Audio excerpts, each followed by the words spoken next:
I spend my life trying not to be careless. Women and children can be careless, but not men. On the crest of Mulholland Drive, amid the old palm trees overlooking the glittering expanse of Los Angeles, there once stood the mansion of Marlon Brando, the man who made Hollywood both adore him and fear him.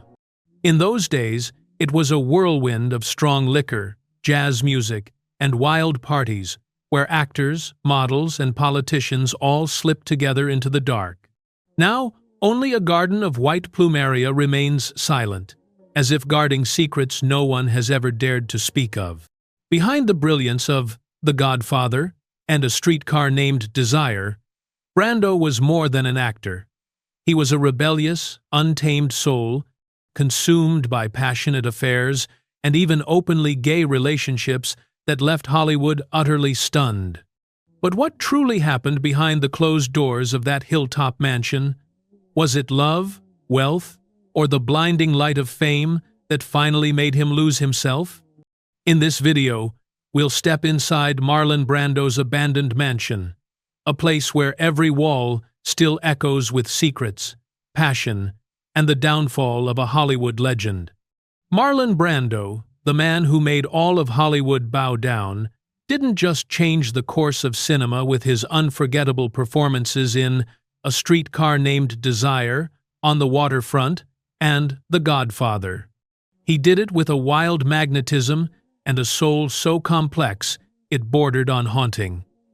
He wasn't a star, he was a phenomenon, a rebellious spirit who dared to live truthfully in a world built on illusion and spotlight. They called him the most dangerous man in Hollywood, not merely because of his defiant beauty, but because he gave cinema something it had never known before: raw truth. Brando appeared on screen as if the whole world owed him a feeling. At his peak, he was the man America couldn't look away from, a symbol of masculinity, freedom, and a kind of sensual madness that blurred the line between genius and chaos. Women adored him, men wanted to be him, and Hollywood trembled before the way he made every rule seem meaningless. Yet just as the world knelt before his brilliance, Brando began to slip into the shadows of his own making. He despised award ceremonies, scorned fame, and rejected the very glamour that kept Hollywood alive. When he received his first Oscar for On the Waterfront, 1954, he arrived late, face unreadable, as if victory itself had only deepened his emptiness. Inside, Brando knew no golden statue could ever fill the void he carried from childhood, where a drunken mother lulled him to sleep with tears and an angry father vanished without reason. Perhaps it was those wounds that taught him how to love fiercely, instinctively, but always to the point of destruction. His love life was a storm without end: fleeting affairs, illegitimate children, and women who came and went like passing roles.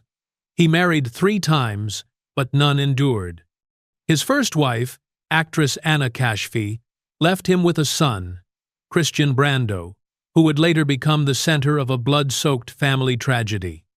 His second wife, Movita Castaneda, was abandoned without explanation. And his third, Tarita Teriapaya, the Polynesian beauty he met while filming Mutiny on the Bounty, was the only one who stayed longer than a movie's run. Yet even she once said, "Living with Marlon is like living with a volcano. You never know when it will erupt." Brando once confessed, "The story of my life is probably a journey in search of love. But more than that, I think I've just been trying to patch up the wounds my childhood left behind." And perhaps because of that, he loved like a man trying to escape himself. The more he longed for love, the more he seemed destined to destroy it. Beyond his 3 official marriages, Brando had more than a dozen affairs that spanned the 1,950 seconds through the 1,970 seconds with actresses, models, dancers, journalists, and even on-set assistants. He dated Marilyn Monroe, Rita Moreno, Jackie Collins, Jocelyn Lane, and was even rumored to have been involved with Grace Kelly. Many who crossed his path said Brando possessed an irresistible magnetism, a mix of loneliness, intellect, and wildness that made women want to both love him and run from him. He had at least 11 children, many born out of wedlock, scattered across fleeting relationships. Some he officially adopted, others were only confirmed after long, painful legal disputes. One former lover once said, "Marlon never loved anyone for long, but he made everyone believe they were the only one." For Marlon Brando, love had no boundaries. He loved men, women, anyone who made him feel alive. His bisexual affairs were never truly a secret within the theater circles or the corridors of Hollywood. People whispered that Brando not only revolutionized acting, but also dared to live by his own instincts, daring to speak out about what the world of that era still called a sin. In 1976, when America still flinched at the word homosexual, he calmly declared, "Like a large number of men, I too have had homosexual experiences, and I am not ashamed." The statement sent shockwaves through Hollywood, but to Brando, it was nothing more than a simple truth. He had loved, regardless of gender, as long as the feeling was real. Those close to him said that Brando shared a hazy, long-running relationship with comedian Richard Pryor throughout the 1,970 seconds. Music legend Quincy Jones confirmed it in a 2018 interview. Brando would sleep with anything. Men, women, whatever. He didn't care. He'd have sex with a mailbox if it was interesting. Pryor's ex-wife, Jennifer Lee Pryor, also affirmed the story.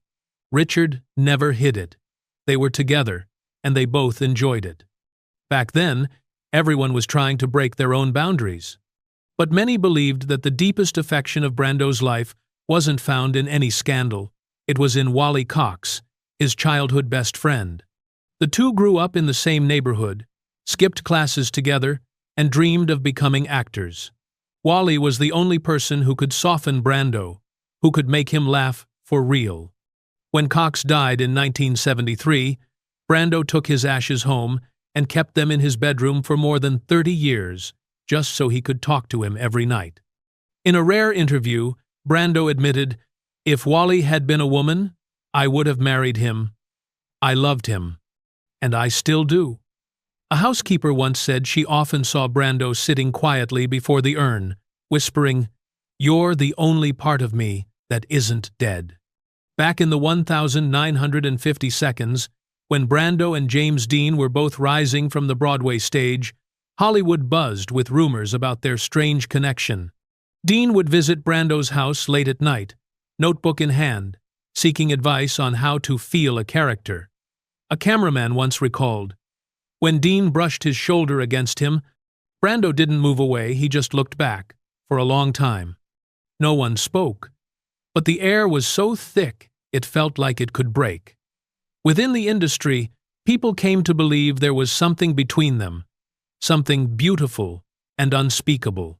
Their bond lasted for years, swinging between admiration and anger. Once, they even had a furious argument at a Hollywood party, in front of dozens of industry people. After Dean, Brando drifted into other adventures, a wild weekend with Cary Grant in San Francisco, a tangled connection with Stuart Granger, and the tense yet electrifying collaboration with John Gielgud on Julius Caesar, 1953. He once joked to friends, "I owe Gielgud not just for the lines, but for teaching me how to understand men." Brando never publicly called himself gay or bisexual. He simply chose silence, the kind of silence that makes people think more than any confession ever could. But over time, those blurred relationships began to emerge, like shards of glass reflecting his soul, that of a man desperate to be real, to be loved just once, without having to act. After The Godfather, Brando returned once more in Last Tango in Paris, a film the world hailed as a masterpiece, but which, for him, became a wound. The controversial love scenes, the manic breakdowns of his character, none of it seemed like acting anymore. It was Brando himself, raw, wounded, furious, and despairing. He once said that in that film, He had laid his soul bare on the operating table, and when the screen faded to black, a part of him seemed to die with it. As the years went on, Marlon Brando withdrew further from the world. He retreated to his family, to his quiet house on the slopes of Mulholland Drive, where the curtains were always drawn, the phone lines disconnected, and only the soft sound of cats' paws echoed on the wooden floor. There, he kept a few cats, read philosophy books, and occasionally invited old friends over not to talk, but simply to share the silence. But it was there, too, that the greatest tragedy of his life began. His son, Christian Brando, one night fatally shot the boyfriend of his half-sister, Cheyenne Brando, shattering the fragile walls of silence Brando had built around himself. During the trial, Brando choked back tears and said, "I think, perhaps, I have failed as a father." Christian was sentenced to 10 years in prison for manslaughter, but served fewer than 5 before being released. The scandal destroyed Brando's reputation overnight, turning him from a cinematic legend into a broken father trapped in a tragedy he could not undo. 3 years later, before the pain had even faded, Cheyenne, pregnant at the time, took her own life in Tahiti, the island she once called her final paradise. That loss, that collapse, left Brando completely undone. The mansion on Mulholland Drive became the refuge of a man who no longer believed in the light he once cast. He hated crowds, hated cameras, and hated the fame he himself had built. People said he had become a recluse, living in the old mansion on the hill where the curtains stayed closed and the phones were never connected. There, Brando slowly vanished from the world he once ruled. He kept a few stray cats as companions, read philosophy, jotted fragmented thoughts in notebooks, and sometimes invited an old friend not to talk, but to share the silence. By then, Brando had stopped making films and stopped giving interviews. Every morning, he would sit on an old wicker chair, staring at his empty swimming pool, his hands trembling around a cup of cold coffee. When a neighbor asked why he didn't hire someone to help maintain the house, he simply smiled and said, "The fewer people remember me, the longer I'll live." The gardener recalled hearing Brando talking to himself sometimes, calling out the name Wally, his long-gone best friend, and whispering, "I'm sorry." Perhaps, in that house, Brando didn't live alone. He lived with his past, the mistakes, the people he couldn't save, and the forgiveness he never found. When a reporter once asked why he had abandoned Hollywood, Brando replied only, "Because that place makes you die slowly while still smiling." One short sentence, yet enough to close an entire era, one where glory and loneliness were separated only by a screen-thin wall of silver light. Brando's health began to deteriorate rapidly. Diabetes, heart failure, and finally, pulmonary fibrosis, a disease that turned every breath into a battle. He despised hospitals, hated the smell of medicine, and loathed pity. Sometimes, he would throw his oxygen tank to the floor, gasping for air, but still growling. "I used to be Vito Corleone, I'm not losing to a machine." But his body betrayed him day by day. The once chiseled face had grown swollen, his eyes clouded, his voice barely more than a whisper. In one of his final phone calls to his old friend Carl Malden, Brando simply said 3 words, "It's no use." Then he quietly hung up. On the 1st of July 2004, at UCLA Medical Center, the legend exhaled his final breath. No reporters, no cameras, just a few close family members gathered by the bedside. The medical report read, "Respiratory failure due to pulmonary fibrosis." But everyone knew the real cause, a heart that had carried too much pain for too long. He was cremated, and according to his wishes, his ashes were divided in 2. One, half scattered in Tahiti, the island he had called the last paradise, and the other in Death Valley. Beside the ashes of Wally Cox, the friend whom many believed Brando had loved deeply, silently, and to the very end. His funeral was quiet. No flowers, no eulogies, only a handful of old friends, Jack Nicholson, Sean Penn, Warren Beatty, They sat in silence. No one could find the words. Nicholson, his longtime neighbor and drinking companion, lit a cigarette and murmured, "Hollywood will never have another like him." When news of Marlon Brando's death spread, Hollywood seemed to pause. Newspapers across the world carried the same headline, "The greatest actor of the 20th century is gone." On television, old clips replayed, Brando shouting, "Stella!" in A Streetcar Named Desire, stroking a cat in The Godfather, wandering alone on his Tahitian island, and people realized it wasn't just an actor who had died, but an era that had ended. Thousands of letters, articles, and tributes flooded the internet. Those who had grown up watching him said they felt as though a piece of their youth had vanished. One fan wrote, "Brando didn't die, he just left Hollywood for the last time." Critics everywhere revisited his legacy, a kind of acting so raw, so instinctive, so painfully real that audiences saw themselves in him. And among all the farewells, one truth remained undeniable. Marlon Brando lived, loved, and burned with everything he had until his very last breath. In the months following his death, the house on Mulholland Drive still stood there silent and desolate, as if waiting for its master to return. Neighbors said that every night they saw a faint light flickering from the second-floor window, even though the electricity had long been cut off. A mailman once said that whenever he passed by, he could hear the faint creak of doors and smell a strange mix of tobacco and dampness, the unmistakable scent of Brando. People didn't dare go near it, not because they feared ghosts, but because they feared the silence, the kind that lingers when a legend disappears. The mansion on Mulholland Drive was purchased by Marlon Brando in 1954, just 1 year after he won his Oscar for On the Waterfront. At the height of his fame, he wanted a place separate from Hollywood, yet close enough to return when he needed to. The house, located at 12900 Mulholland Drive in Los Angeles, sat on more than 2.4 hectares, about 6 acres of land, overlooking the entire San Fernando Valley and the Los Angeles Basin. Originally a Spanish-style villa built in the 1932, Brando remodeled it several times, expanding rooms, altering the structure, and turning its garden, pool, and thick walls into mirrors of his shifting moods throughout the different chapters of his life. It was once a gathering place for artists and stars. Jack Nicholson, Warren Beatty, Dustin Hoffman, even Elvis Presley had attended parties there. Those nights, bright with lights, laughter, and wine, made the mansion on Mulholland a glittering symbol of Hollywood's golden age. But time and tragedy quietly swept it all away.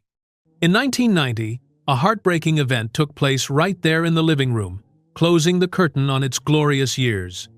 From that moment, the mansion fell into silence, a place once alive with music now left only with wind and memories no one dared to revisit. After the funeral, Jack Nicholson, Brando's closest neighbor, living just a few hundred meters away, bought the property for nearly $6 million, hoping to preserve his friend's legacy. But when he stepped inside, all he found was a world that had already collapsed. Rotting floorboards, water-stained ceilings, a pool covered in algae, an old refrigerator still holding spoiled food, and in the middle of the living room, a piano with broken keys, the same one Brando used to play when night fell. In the upstairs bedroom, they found a stack of unsent letters, most handwritten and signed with a simple M. Some were addressed to Tarita, others to his daughter Cheyenne, and one had no recipient at all. It read, "If I ever hurt anyone, please understand that I, too, was hurting.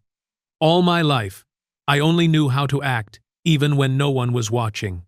Nicholson understood that the house could not be saved. It was like its owner, a legend who had reached his final limit.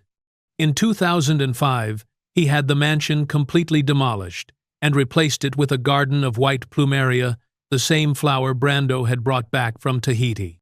Every time the wind passed through, its scent drifted gently, like a farewell, like the last breath, still lingering over the Los Angeles Valley. Nicholson built no memorial, no statue, no plaque. He simply said, if Marlon were alive, he wouldn't want anyone turning his home into a museum. He hated worship. And so the mansion vanished from the map, leaving only a quiet garden, hidden among trees and mist. But for those who once knew Brando, they say that whenever they pass by, they still feel something warm and sorrowful at once, like the lingering breath of a man who never truly found peace. At night, some claim they still see a dim light glowing from that patch of land, or hear faint music drifting from afar. Maybe it's just the wind. But maybe, as one old director once said, men like Brando don't die, they just change roles. And on that hill where a fierce soul once lived, only the scent of plumeria now spreads each summer soft, wistful, like a final reminder that Brando never really left. Years later, on the anniversary of his death, a few quiet admirers still come to lay flowers by the old wooden fence, then leave without saying a word. To them, that piece of land isn't just where Brando once lived, it's where he still remains. In the wind, in the scent of the flowers, and in the undying memory of Hollywood. And perhaps, what truly remains after it all is not the vanished mansion, but the eternal legacy Marlon Brando left behind. A legacy that neither time nor fame could ever bury. Before Brando arrived, Hollywood was still a world of polished performances, impressive in technique, yet hollow in spirit. Then he appeared rough, instinctive, and so real that it stunned everyone who watched. With A Streetcar Named Desire, 1951, and On the Waterfront, 1954, Brando changed everything.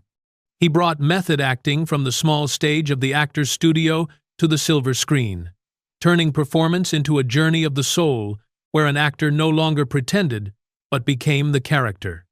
From Al Pacino, Robert De Niro, and Jack Nicholson to Leonardo DiCaprio, all have admitted they walked the path Brando carved. De Niro once said, "If there had been no Brando, there would have been no us." Yet Brando never saw himself as a symbol. The older he grew, the more skeptical he became of the world he himself had set ablaze. In one of his rare interviews, he said, "Hollywood is a place where they pay you to pretend and punish you when you're real." The line was both bitter and brutally honest, perfectly capturing his philosophy. Art only has value when it dares to touch the truth. Beyond the screen, Marlon Brando left behind another kind of legacy, one of quiet but steadfast compassion. He never liked to speak about his kindness, but for years he quietly used his fame and fortune to fight for the forgotten. In 1973, when the world was celebrating him for The Godfather, Brando refused to accept his Oscar and sent a young Native American woman, Sacheen Littlefeather, to the ceremony in his place. Before millions of viewers, she read his letter condemning the discrimination against Native Americans and Hollywood's distortion of their image. The decision shocked the world, but it also immortalized Brando as the first actor to use his own glory to give voice to those who had none. In the years that followed, he continued donating to the civil rights movement, supporting the American Indian Movement, AIM, and visiting refugee camps, nursing homes, and prisons to talk, to listen, and to encourage those cast aside by society. More than once, he turned down lucrative film offers just to keep his promise to fund humanitarian projects. Toward the end of his life, Brando left the spotlight and retreated to Tahiti, the island he called his final paradise.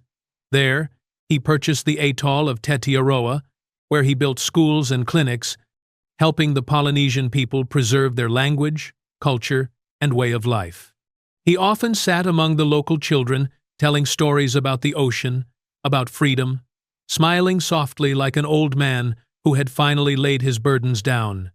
The islanders called him Papa Marlon, not because he was a star, but because he lived as one of them. Perhaps that was Marlon Brando's truest role of all, a man who no longer needed to act, living only to love, to give, and to reclaim the humanity that Hollywood had once taken from him. Marlon Brando was not just a great actor, He was the man who rewrote how the world understood acting itself. Through method acting, he made audiences stop watching movies and start feeling them every breath, every burst of anger, every flicker of pain that his characters endured. Yet, behind that monumental legacy lay a heavy price: loneliness, family tragedy, and the kind of emotional wounds that no Hollywood spotlight could ever heal. Perhaps that is the paradox of genius. The truer they are on screen, the more easily their real lives dissolve into illusion. Brando taught the world how to live truthfully, yet he was the one most wounded by that truth. So in the end, is trading freedom for glory ever worth it? Or must every legend surrender a piece of their soul to achieve immortality? If this story made you think, leave a comment and subscribe, and join me on the journey to uncover more of Hollywood's legendary souls, those who once lit up the world, only to disappear within their own light.